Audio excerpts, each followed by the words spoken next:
హైడ్రా కూలగొట్టలేకుందో మంచికుందో మీరు బతుకమ్మకుంట అంబర్పేట్ నల్లచెరు కుకట్పల్లి కావచ్చు, అక్కడ పోయి అడిగితే తెలుస్తుంది హైడ్రా మంచి చేస్తుందా చెడు చేస్తుందా అని చెప్పేసి. ఇక్కడ నివసించి కాలంలో వాసనలు చెప్తారు వాళ్ళు, హైడ్రా మంచిగా చెడుగా. ఇంకోటి గవర్నమెంట్ ల్యాండ్స్ ఏదైతే కబ్జా అవుతున్నాయో ఈ హైడ్రా ద్వారానే కదా వెతిక్కి తీసి డెవలప్మెంట్ చేస్తున్నారు.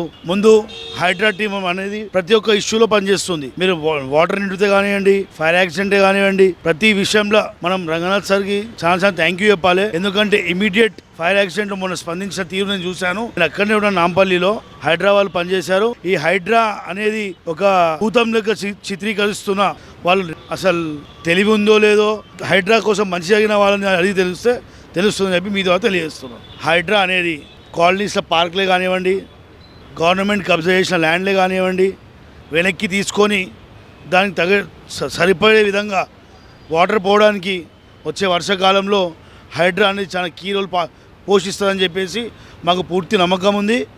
హైడ్రా రానున్న కాలంలో ఎంత ఇంపార్టెన్సో ప్రజలకు కూడా అర్థమవుతుందని మీ ద్వారా తెలియజేస్తున్నాం. ఇక్కడ తెలంగాణ ప్రజలు చదువుకున్న వాళ్ళు, మీకు మోస్ట్ సౌత్ ఇండియాలో మోస్ట్ స్టేట్స్ చదువుకున్న స్టేట్స్.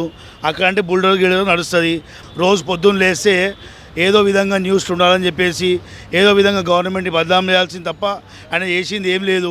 మరి ఎన్ని రోజులు చెరువులు గుంటలు కబ్జా అవుతుంటే మరి ఏడికి పోయినావు నువ్వు? 100% హైడ్రా అనేది మన తెలంగాణ ప్రజలకి, అదేవిధంగా గ్రేటర్ హైదరాబాద్ ప్రజలకి చాలా మంచిదని చెప్పేసి ప్రజలు నమ్ముతారు.